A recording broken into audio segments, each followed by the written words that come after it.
Well, good morning. I'm so excited. I have Jennifer Regular here. You are our first expert guest here in the Six Star community, and this is a very special honor to have you here.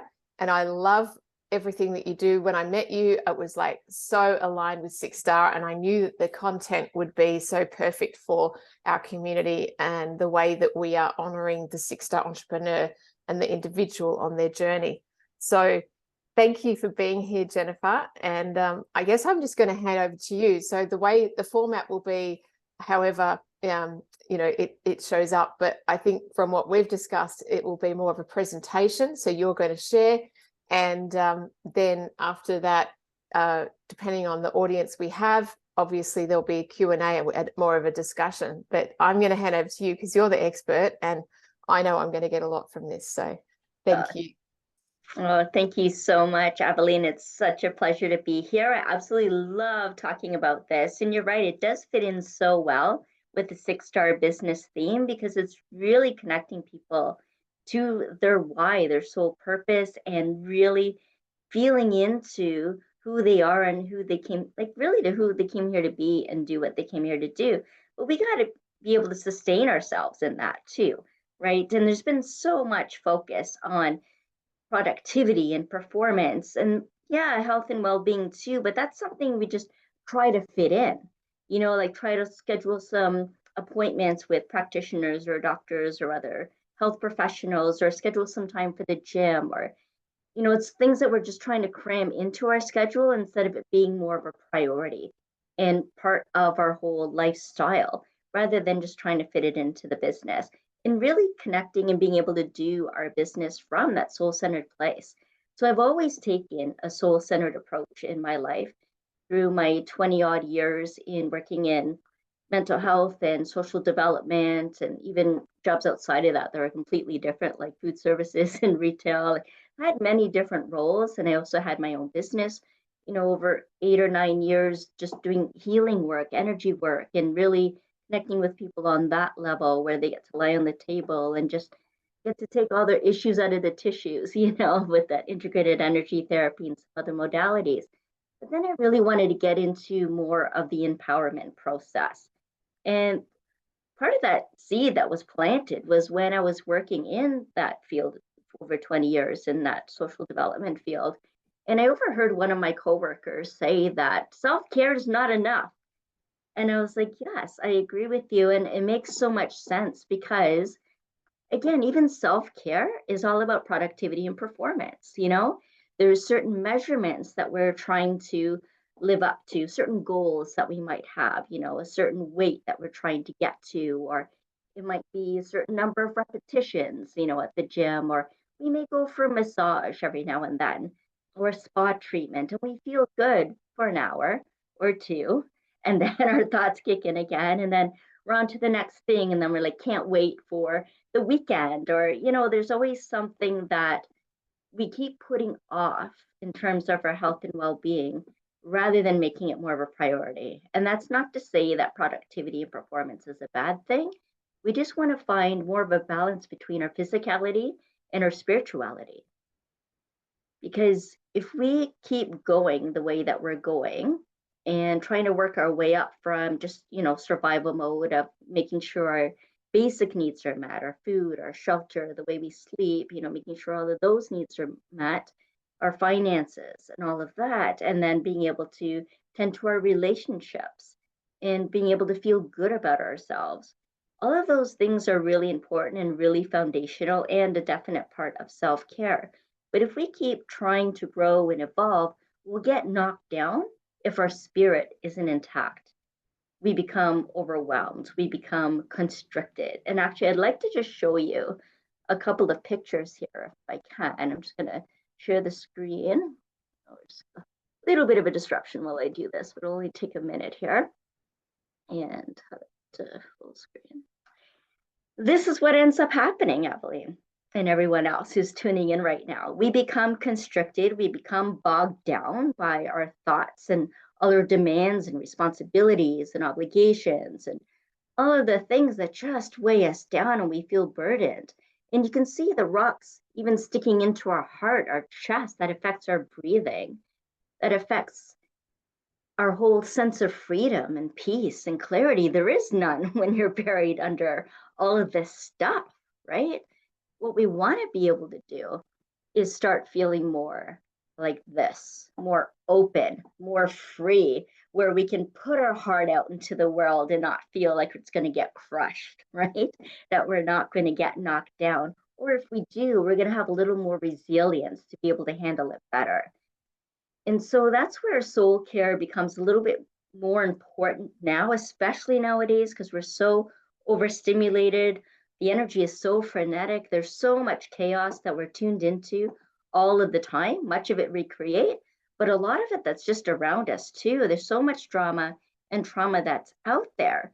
And it's a lot. It actually dysregulates our nervous system. And so we feel anxious all the time. And it's not a good way to be living our lives. And so soul care is a much more sustainable way to create that deeper life satisfaction, to create that sense of freedom, joy, happiness, peace, all of the things that can really make us want to be alive and live our best life. And so here's some of the costs if we don't start engaging in soul care right now. You'll land with so much regret and resentment, which of course is going to increase conflict. You end up feeling exhausted. I can't tell you how many times I had to take like a stress leave or like a mental health day or suffer from adrenaline fatigue where my body just completely was done. So done because my mind overran what my body can handle. And I know I'm not the only one who's ever been exhausted, right? Physical ailments. I mean, all of this ease and disorder that's created when we don't tend to what nourishes us.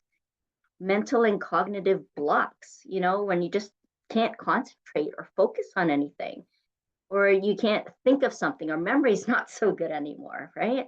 The feeling of disconnect to our family, our relationships, our coworkers, when we're so overwhelmed and focused on work, then we can't get to that place of being loving and actually present with ourselves and with others. There's anxiety and depression. And depression becomes on an energetic level, a resistance to life. We just don't want, we can't deal anymore. It's too much. And we never want to have to get to that place, or when we do, not be there so long that we can't come back. We go unconscious. We lose our conscious connection to the bigger picture, the whole reason why we're here, the reason we even started our businesses, right? We become disconnected from that as well. And that too leads to the depression and the anxiety from having to live up to other people's expectations, those obligations, the fears that are created around that. There's times where we feel like nothing even makes sense anymore. That's when we become really out of alignment. And that's really important to notice when that's happening and to talk to someone and to reach out so that things can start making sense again, that they can give you perspective and reminders of who you truly are and what you came here to do. Becoming numb, where you just can't feel anything anymore, but it's really because we're feeling too much at once. And again, it's too much. We want to shut it out, but just become numb. We can't handle that. And that's not living. That's not living our life to the fullest. Becoming frazzled and overwhelmed. I mean, probably everyone here has felt that at some point, if not right now, because there's so much that we're trying to do and take in all of the time. And so, yeah, you can go to the gym and eat better and do some exercises so that you get to sleep better. Those are important, but that's not enough. It's not enough to be thriving. You're really just doing what you need to do to get through the day. And you start reacting to life instead of actually embodying it. And that's why this topic is so meaningful for me. And this is why I love talking about it. And this is just some of the differences between self-care and soul care. Some of the other differences are that self-care really focuses on deficiency needs. And it really feeds into that whole idea we already are trying to get over, and that we're not enough. Nothing's ever enough. I go to the gym 5 days a week and I'm still not losing the weight. Right? So you're engaging in self-care, but you're not seeing the results of that. So there's many, many examples that are like that. And it's a self-perpetuating cycle of never being enough, not good enough. And so we give up and then we're depressed again and we're anxious again. And we're putting all of this pressure on ourselves when we don't need to be. So yes, exercise is important. It does help us balance and fine tune our mind, body, and soul. If we can add in some soul care practices as well and integrate those into our daily life, then we get to start leading people in a much more meaningful way. Because then we're coming from heart, we're coming from soul, not of expectation, not out of who we think we should be. We want to be able to meet the needs of our clients and our customers. We also want to meet our own needs and make sure we're giving the best of ourselves to our clients and our customers. Right? I mean, don't we all want that too? And that's just how we all continue to grow and evolve and build and deepen our relationships with ourselves and with each other. And that's one thing that I think is pivotal is that we want to move from prioritizing productivity and performance and really prioritizing health and well-being so that we can perform better and be more productive. Right? So just that little flip the switch to prioritize the health and well-being more. And I'd like to talk just a little bit about spiritual wellness. And this doesn't mean like any dogma or religious aspects. I'm talking about our heart, our spirit, our energy that comes through our work, that comes through when we're interacting with our loved ones or even with strangers. This is our energy that, an essence of our souls that gets remembered long after we even leave this earth, right? It's what gets talked about at the eulogies, for example, and it comes back down to what is truly meaningful and valuable in our lives and trying to align with that. That's what's going to help us keep our spirit intact and also keep the integrity of who we truly are, which is spiritual beings having this human experience. So it only makes sense that we start prioritizing our spiritual wellness too, besides the physical, the eating, the sleeping, the exercising. We want to also be able to reawaken the wonder of life, experience the beauty. I mean, I looked out my door today and I'm mesmerized by all the greenery that's out there. The deer that's feeding on the trees, the hummingbird that's coming to the feeder, the sun that's shining in this brilliant blue sky. I mean, not every day is like that. Every day is going to offer a different kind of experience. And so it's important to open our senses to that and not just opening our senses or having it bogged down by all of the news, all of our to-do lists, all of the aspects that are there, or the screaming kids, or, to be able to soothe our senses. And nature is a really, really great way to do that.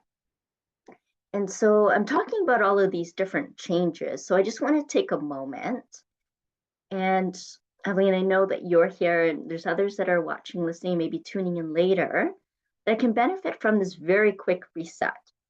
Okay, it's a little brain gym exercise and it's so simple that you don't believe it can have any kind of impact, but it literally takes 20 seconds. It'll be a little bit longer just because I'm going to be explaining it first. But really, once you know it, it takes 20 seconds. And all it is you're putting the right hand over the top of your head and you're going to keep it there for 10 seconds. And since you have it there, in the meantime, you could either be counting your thoughts if they're overactive, because that automatically slows them down, or you can just bring your awareness to your breath and start tuning back in to your natural rhythms. Typically, the 10 seconds is going to be 2 full breath cycles. So inhale and exhale.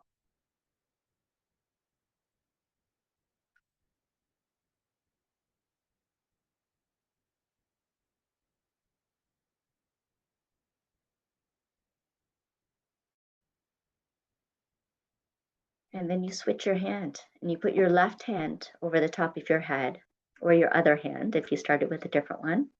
And you do the same thing for 10 seconds. If you're really adventurous or you've been practicing this a while, then you might add an affirmation in there or an intention. And that's it. That actually rebalances the left and right side of your brain, just like that, in 20 seconds. So just take a moment and notice how you feel right now. Was it settling, to feel your hand over your head and just touch your body in some way? You know, yeah, it doesn't take long. So it does not something you have to take a lot of time for to start engaging in these soul care practices. Opening your door, your window, and noticing the first thing you see out there reconnects you to all of nature, to the more natural world, right? I'm not talking about the world that we tune into when we're scrolling and checking the headlines, the natural world. And just being in that energy and Mother Gaia, the Earth's magnetic pull, resets us naturally. And you can just allow that natural reset to happen.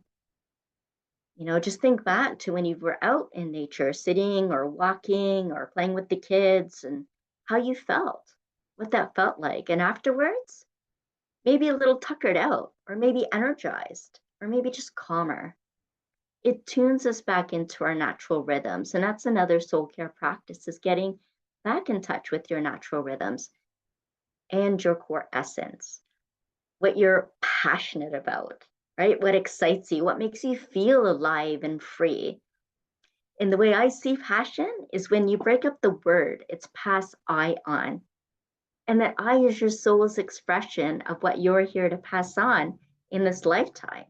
And when you can tap into that energy, that willingness to express yourself in that way, then everybody benefits. Create more influence and impact in your business, in your work, in your life, in your relationships. People love being around people who are excited and positive and energetic, right? Like, you automatically start attracting all those amazing things into your life.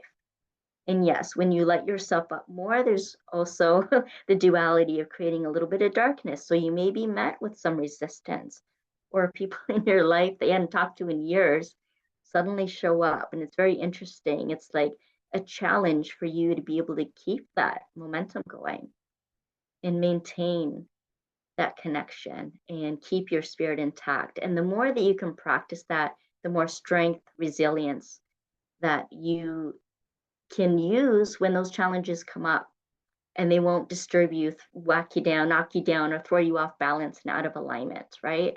So there's a lot of benefits to being able to do this. Another little practice that I like is when you place your left hand over your heart and your right hand over your left. And you can do this with your eyes open or closed. I find for myself, being an empath, I'm so attuned to everything outside of me that it's better for me to close my eyes, to come inside and be internal. And it's a way of coming back to your heart. So actually feeling your hands over your heart right now. Maybe you can even notice your heart beating. And if you're having trouble with a lot of thoughts right now, maybe see if you can count the heartbeats. Just notice that your thoughts suddenly shift. You might even not even be there right now. And then call yourself back home. So in your mind, silently to yourself, say your name over and over, calling yourself back home, back inside, calling back your energy back into you so that it's usable for you, so you don't feel so overwhelmed and drained by everything going on outside. Call that energy back home to you.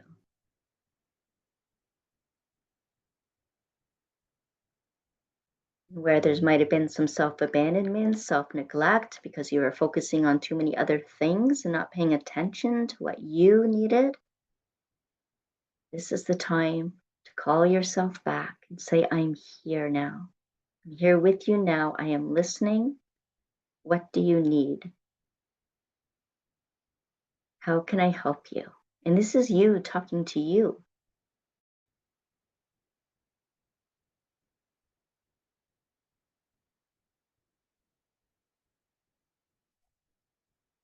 Something else you might practice with your hands over your heart is remembering a time when you felt free, inspired, joyful. Any of the feelings that you want to be experiencing more of, recall a time when you did experience that feeling. Remember, time and space is just a mental construct, so you can instantly go back to that time, into that space, anytime.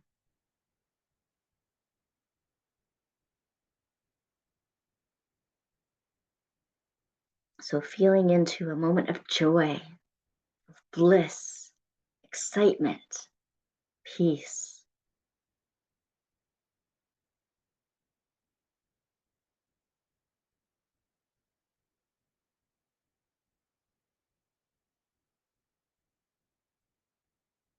And when it feels good for you, you can just let that go. And again, it's just taking that moment to reconnect,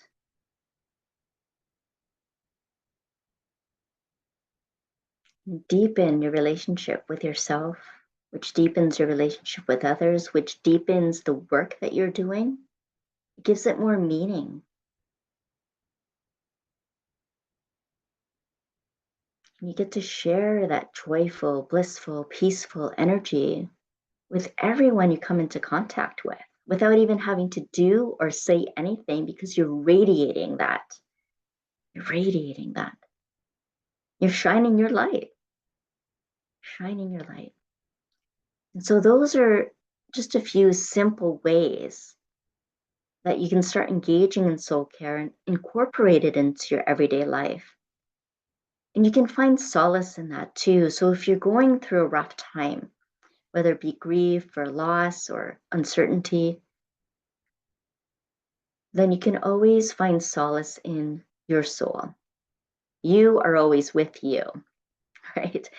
And some of us have lost our sense of self, and to have some self compassion around that, to be gentle with yourself as you start calling yourself back home, as you start paying attention. I mean, we might even resist ourselves, spending time with ourselves because we may feel a little shame or guilty for not paying more attention. Some find it hard to even look in the mirror, right? Because we've let ourselves go or we haven't kept up. And, in our world of Zoom, how many of us actually get dressed up to go to work, right? Yeah. So taking some time to really show up as your best self and from the inside out to really acknowledge that. So look, we talked a little bit about our priorities, right? So really making time for that too. That's also part of soul care is making time for yourself, your loved ones, making time for what's meaningful and important in your life. Making sure on your to-do list that it's full of things that are nourishing and productive for you, right? You might even want to add some to be's on your to-do list, right? How you want to be, the person you are, or the person you're becoming. And maybe it's, I want to be a celebrity dancer, or maybe I want to be the top podcaster. It might be an aspiration, but it also could be someone who feels things deeply, someone who maybe you want to be more peaceful, maybe you want to be more joyful. You get to choose how you want to be. You have total control of that. And so I really want you to embrace your power to do that, to choose how you want to be, how you're showing up in the world. You create your own to-do list, right? No one's writing that out for you. There may be, a message from a spouse or a partner, hey, can you pick this up? They'll add to your to-do list. But for the most part, it's you writing down what you're going to do that day. And so you get to decide how you're going to be spending your time, how are you going to show up for that time. And it's also up to you to create your own boundaries around your time, energy, and space, creating some sacred space around you. It doesn't have to be the 2 minutes you get to close the door to the washroom. Create some better space for yourself, maybe in the corner of your house or maybe somewhere outside or maybe just in your heart center if you don't have access to those things in the way you want to. There is always space for you. Know that there is. You deserve to take up space in this world. You deserve to express who you are. You deserve to have a voice, and you deserve to create your own life and decide how you're going to live it. That's so important. And boundaries, we think sometimes are putting up walls. It's not. It's actually for balance, for freedom. You're creating freedom from that. People are much more clear on how to relate to you, what you need and what they need and what the boundaries are. And there's no confusion, which can create conflict, right? And especially when you say yes to something you want to say no to, and vice versa. Say no to something when you want to say yes to something because maybe you don't think you deserve it or have time. It's just creating conflict. So creating some boundaries about what and who you're going to invite into your life and what you want to keep kind of on the edge and what you don't want to have anything to do with, right? Creating space for that, creating those boundaries of your time, your energy, and only directing your energy to what's most important for you. Again, what's nourishing and productive for you, so that you don't get bogged down like that first picture we saw with all the rocks and feeling really constricted and no access to the heart space at all, right? You want to feel open and free and vibrant, just have life happening around you and just embracing all of it, like you saw in that second picture, right? You get to choose. You get to choose that. How do you want to live? So, self care, like I said, it's really foundational, it's really important. And we want to have those self care needs met also, but level it up, right? Get more into those growth needs. We want to be in creative flow as well. We want to be able to create and move. So maybe you're into dancing, painting, drawing, writing, creating a new business project or venture. There's so many ways we can create, creating children, creating out in the garden, creating a meal for yourself, for your family, or for others in the community. There's so many ways to express our creativity. So spark that again. And that shifts to a different part of your brain. So where we did the reset of the right and left brain, some of us are more dominant on one side or the other. And so that creates some balance besides the reset when we are so into our masculine energy, right? That going and pressure and doing and really action oriented. We want to spark some of that creativity to bring some balance. And that gets our brain working in different ways. We get inspired. We come up with new ideas. And then we take inspired action. So instead of it being pressure and anxiety ridden and anger and our breath's not even flowing because we're uptight or worked up about something, everything comes with ease and grace when we're taking inspired action. And you know what? There's not so much struggle. Things are just harmonizing. They're in the flow. Notice the times when you felt that, right? You probably didn't have to try too hard to get into that. It was probably when you let go. You know, those times in the middle of the night when we finally get an answer to a problem we spent all day trying to solve, right? It's when we're doing nothing that those ideas come, when we're open and receptive and not so tight and wound up that nothing can get in or out, right? So we want to maintain a flow. You want to have that energy exchange, a good kind of energy exchange. And so that's something to think about too. What sparks your creativity? Maybe you want to make a list of like maybe your 5 favorite things that you love to do. Because even writing them down on paper, you're remembering what you love to do. And that already makes you feel good. And then if you take the next step and choose one, at least one of those things, at least one, to start today, today, not even next week or, you know, but if you really, really, really can't today, then at least write it in your planner of when you're going to do it and make that appointment with yourself. We all have like Calendly or some other kind of booking calendar these days.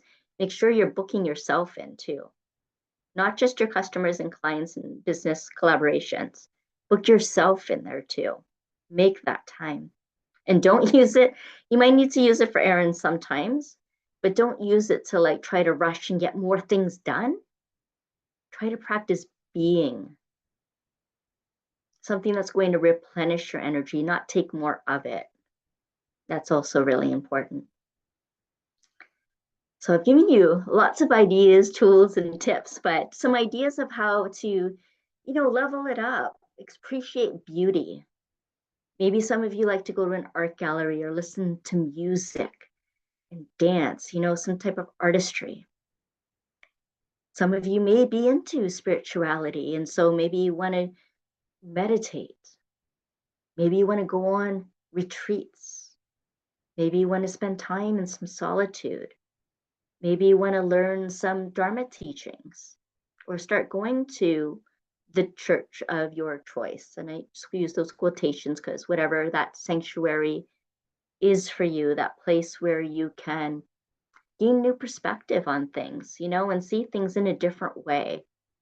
To hang out with people you don't spend time with every single day, so you can widen your range of thoughts, ideas, right? To expand, to really expand, like that second picture again, just opening up to the world and embracing it fully, and not being so full that you have trouble resting and digesting it all, right? So that's what's important about soul care, and how self-care is soul care is the new self-care.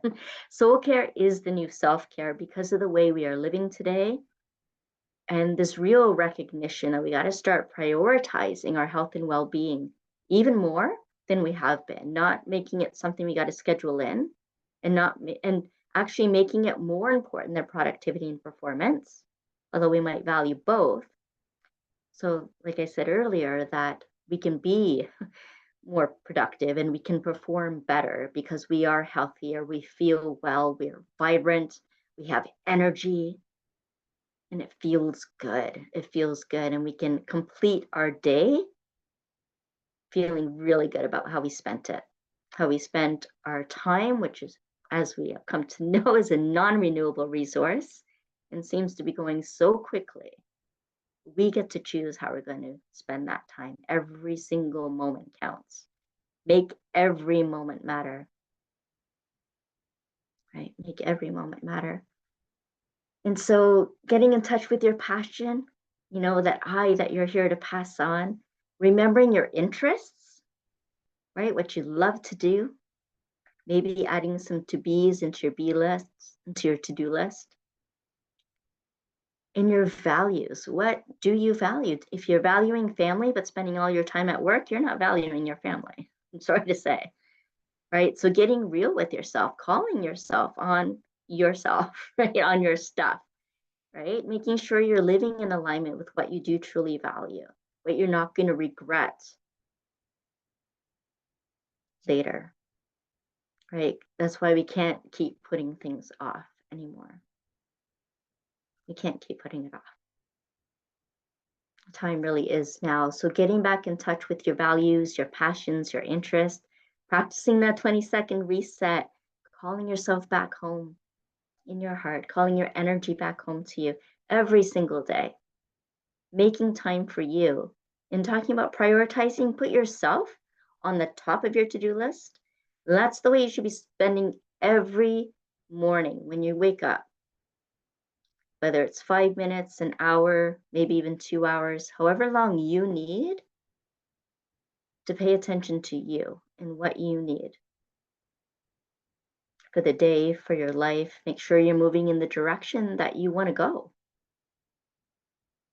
Because every day you wake up again, literally wake up and become more conscious and alert and awake to what's possible. And then you get to plan your day every single day.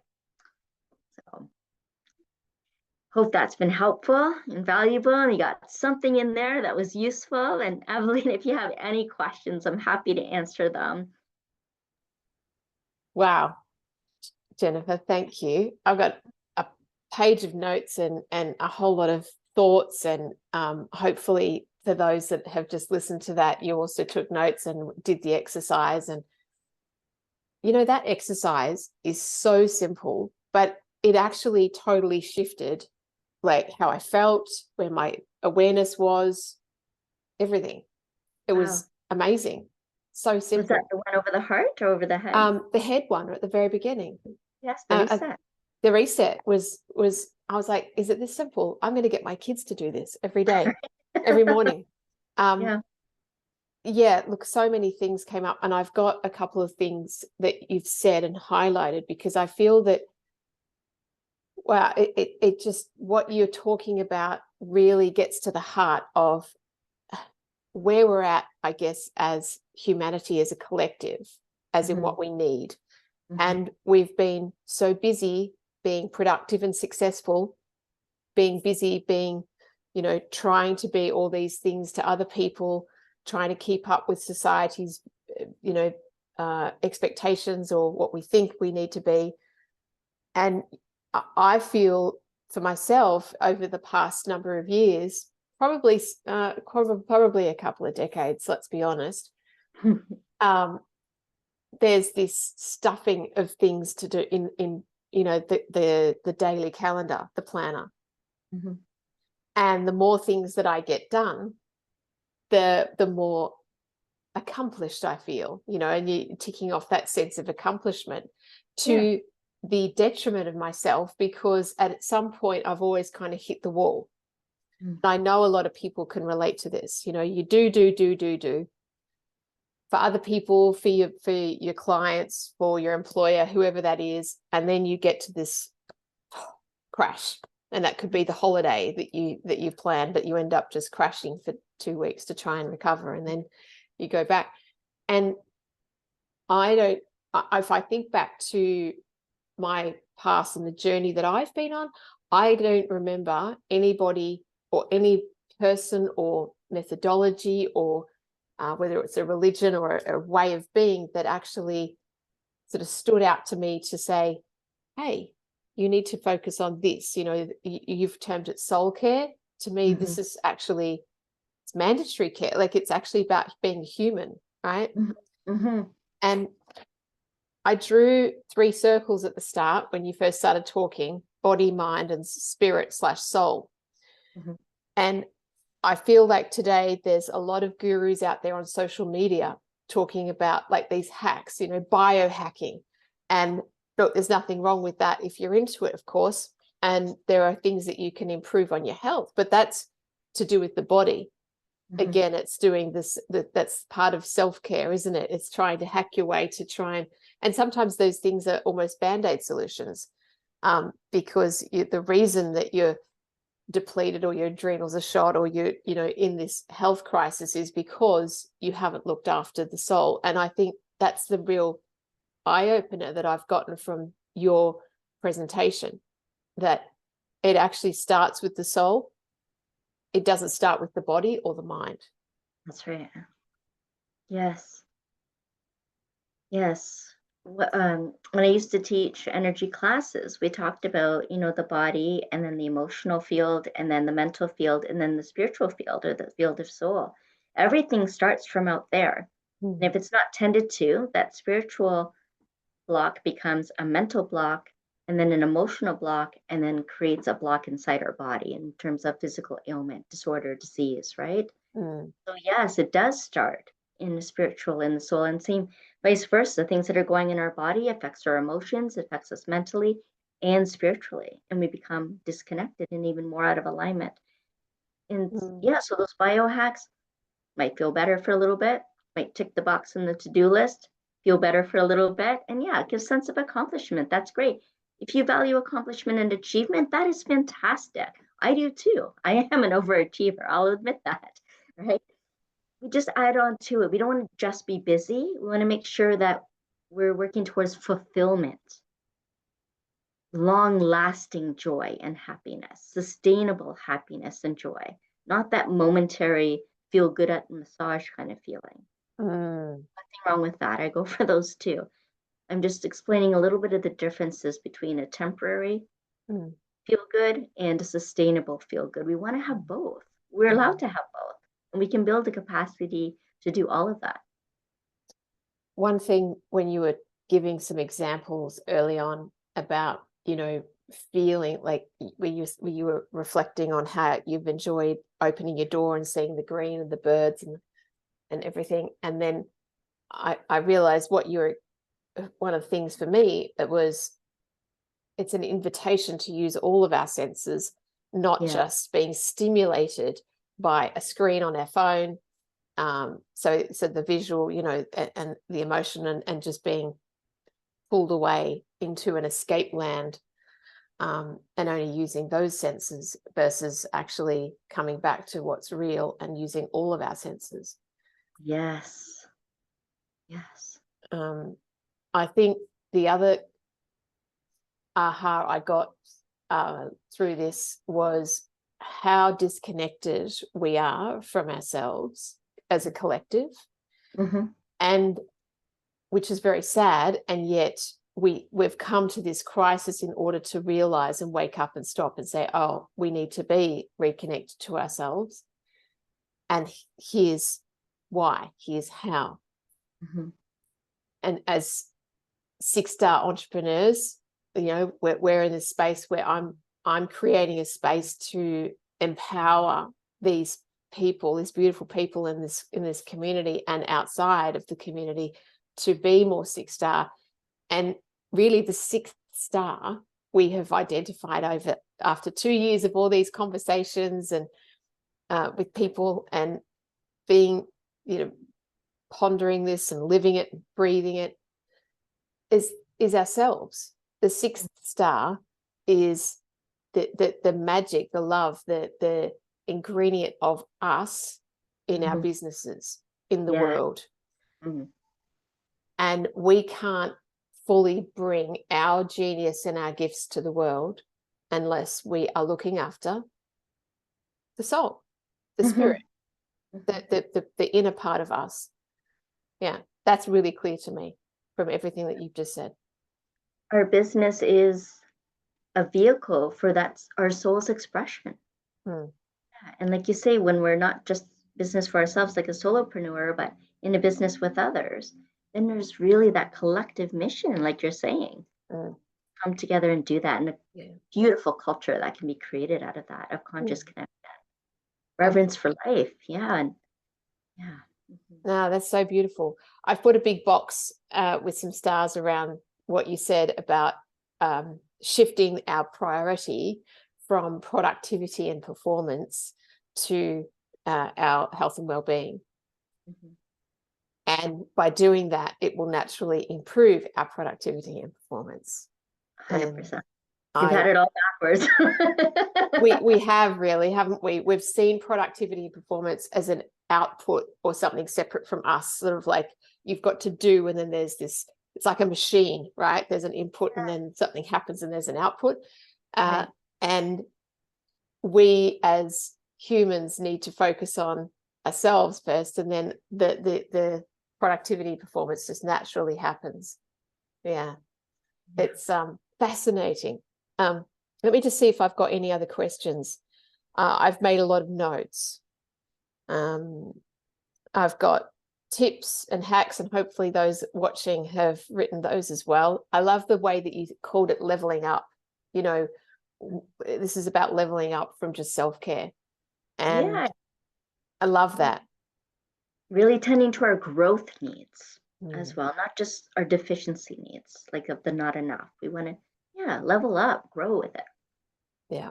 I mean, and that's what we're here to do, to be six-star. We're not here to just, be ordinary, but also just stay behind or, not be the fullest version of ourselves. And the other thing about six-star business, we're empowering and inspiring people who want to be the change makers, who want to actually be leaders, who want to make a difference in the world.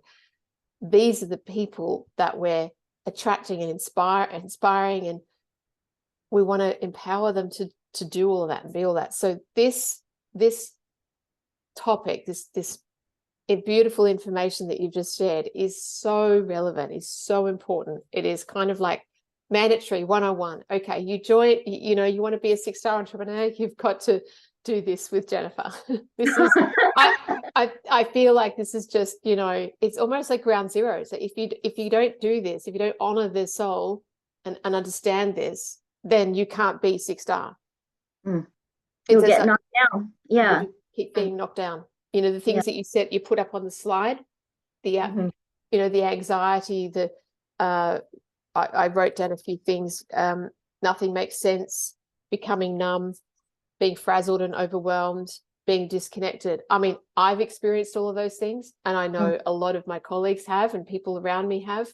It's just a constant, you know, overwhelm is one of the biggest buzzwords, and I see it on so many Instagram pages, and there's so many people talking about how to overcome overwhelm. But again, it's a lot of doing, and it's these hacks, and they're missing the whole point. Well, it's just that they're not in the space. I think they're not ready to come back to themselves. Yeah. Yeah, and it speaks to the last thing that was written on there too about reacting to life, Yeah. you know, reacting to everything that we see and hear rather than embodying it, Mm. right? Already embodying who we are. We have everything we need. Our resources are here. So it makes sense to resource ourselves by just coming back home to ourselves, Beautiful. realigning, reconnecting. Wonderful. Jennifer, how can our community get in touch with you, and what kind of work do you do? Because I'd like you to share about what you do as well, and be able to offer that to our people. Yes, well, you talk about change makers and all of that. Those are the people I attract to. And so much so that I've started doing a summit 3 times a year. I'm doing the second one actually at the end of June, and then another one in September. The first one was in March, and that's probably the months every year we'll be doing Wake Up and Change the World Global Summit. And it literally is gathering speakers, coaches, business stars from around the world to really share their story, their wisdom, their strength on different themes that we have each day. So that's coming up. You want to watch for that. A lot of this you'll find on my website, which is lightingthepath.ca. I can give you the link for that if you want. I actually have a free soul care guide for anyone who's interested. I can give you the link for that too. It'll have some of that information in here too, and some other things you can do to engage in soul care. But I love bringing speakers on my podcast every week as well, which is called Awaken and Ascend, and you can find that on YouTube. And there's sometimes when I work with people individually, more so in groups or audiences, but there's an inner light activation that I love doing with people. And it's a half an hour, and it's just reconnecting you, getting that spark going again so that you can gain more clarity on your next safe steps to take. And that's something that you can connect with me for at Jennifer@lightingthepath.ca. Wonderful. Oh, it's so exciting. I love everything you're doing. It's just so beautiful. It's creating so much light and positivity and change, and yeah, in the world. And I love that your global approach. It's just wonderful. I'm so glad that we were connected, and that you've come here today and shared all of this amazing information. Thank you so much. I will have your links under the video where we have this, and we'll have it on our 6-Star YouTube channel as well, and in our community. So we'll have all of your information there as well. So Thank you so much. thank you, Jennifer. It has been an absolute pleasure. I'm so grateful.